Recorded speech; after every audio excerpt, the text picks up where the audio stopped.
శ్రీ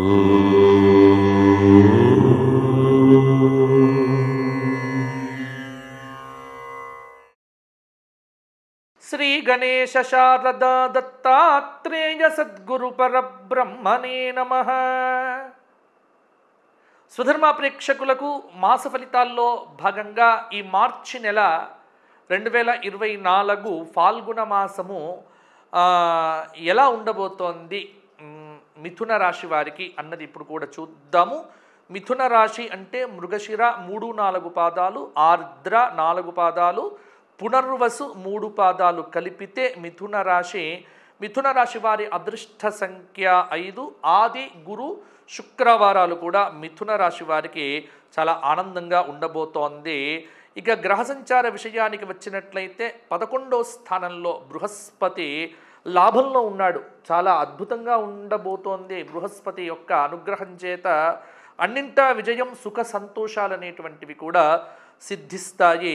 శనైశ్చరుడు 9వ స్థానంలో ఉండటం కాబట్టి కొంత శనైశ్చరుడి యొక్క బలం అనేటువంటిది అవసరం అవుతుంది.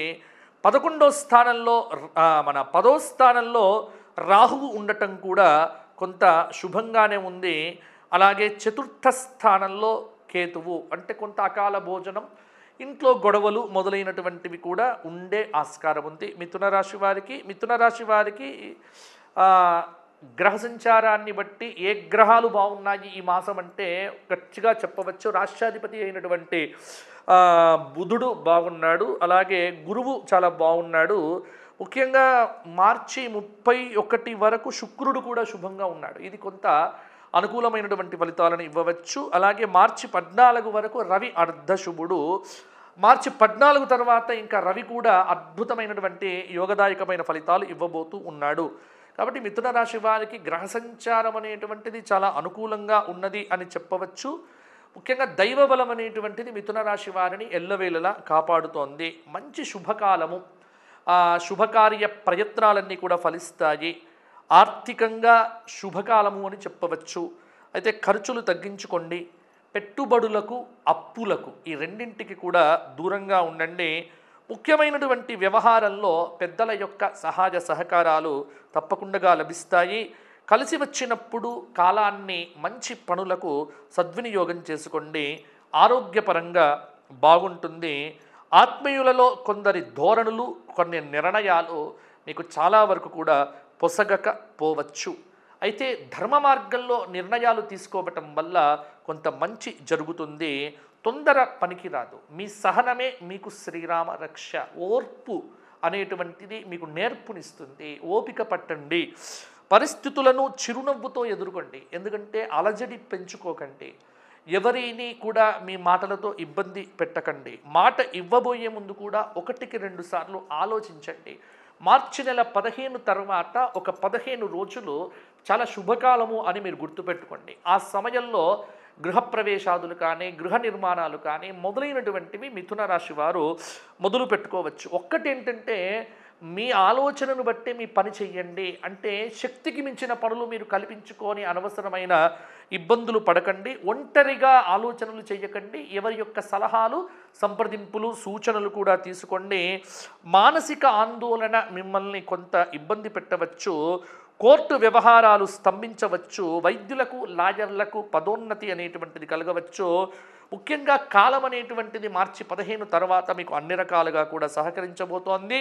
ఆర్థికంగా విశేషమైనటువంటి లాభాలుంటాయి. ముఖ్యమైనటువంటి విషయాల్లో కూడా మంచి ఫలితాలు పొందుతారు. చేపట్టేటువంటి పనుల్లో కూడా కార్యానుకూలత అనేటువంటిది ఉండవచ్చు. చక్కటి ప్రణాళికతో లక్ష్యాలను సాధించగలరు. అనవసర విషయాలకు దూరంగా ఉండండి. కీలకమైనటువంటి అంశాల్లో నిపుణులను సంప్రదించడం మంచిదే. ఆర్థికంగా పురోగతి అనేటువంటిది ఉంటుంది. మీ ఆలోచనే మీ విజయానికి మూలం అన్న విషయాన్ని గుర్తుంచుకోండి. అయితే మీ చంచల స్వభావం ఏదైతే ఉన్నదో మిథున రాశి వారికి కొంత ఇబ్బందులను కలిగింప చెయ్యవచ్చు. అందువల్ల రాజకీయ నాయకులు కొంత ఓర్పుగా ఉండటం నేర్చుకోండి. విద్యార్థులకు మంచి బలం ఉంది కాబట్టి గురుబలంతో పరీక్షలను అవలీలగా దాటేస్తారు. అలాగే విదేశాలకు వెళ్ళాలనుకున్నటువంటి వారికి కూడా కాలం అనేటువంటిది బాగా సహకరించబోతోంది. ఇక మిథున రాశి వారు ఈ మాసమంతా చేసుకోవలసినటువంటి పరిహారాలు 4 శనివారాలు విష్ణు సహస్రనామ స్తోత్ర పారాయణం చెయ్యండి. 4 శుక్రవారాలు రాహుకాలంలో దుర్గాదేవికి దీపారాధన ఆడవాళ్ళు చేయటం వల్ల కూడా బాగుంటుంది. అలాగే 4 సోమవారాలు గోమహాలక్ష్మికి ఏదైనా కడుపు నిండుగా ఆహారం పెట్టండి. కొంత నవమ స్థానంలో ఉన్న శనైశ్వరుడి యొక్క అనుగ్రహం పొందటానికి కూడా ఆంజనేయ ఆరాధన, తమలపాకులతో పూజ మొదలైనటువంటి కార్యక్రమాలు చేసుకోండి. వీలున్నప్పుడు శనిత్రయోదశి వచ్చినప్పుడు నువ్వులను కానీ లేకపోతే ఉలవలను కానీ దానం చేయటం వల్ల కూడా కొంత మిథున రాశి వారికి యోగదాయకమైన ఫలితములు కలగవచ్చు. వ్యక్తిగత జాతకాలకు సంప్రదించేటువంటి వారు కింద ఉన్న నెంబరును సంప్రదించి నాతో మాట్లాడే ప్రయత్నం చేయండి. అపాయింట్మెంట్ తీసుకుంటే తప్పకుండా మీ జాతకాన్ని చెప్పేటువంటి అవకాశం మీరు పొందగలుగుతారు. స్వస్తి. మరల వచ్చే మాసం కలుసుకుందాము. అంతవరకు సెలవు.